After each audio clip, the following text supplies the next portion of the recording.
Welcome! In this video, I'll show how you can check screen time on Android.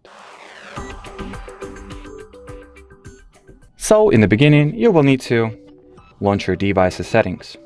Here, look for the Digital Wellbeing and Parental Control section or something of that nature. Open it, and here you will be able to check your total screen time, as well as the screen time screen time usage by app. So, you will also be able to check how much time you have spent on or inside of any specific application.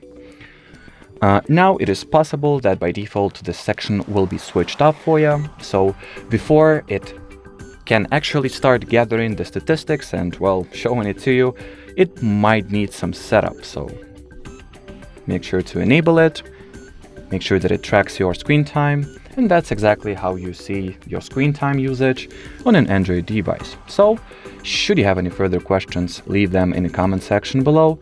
But as for now, thanks for watching and bye-bye.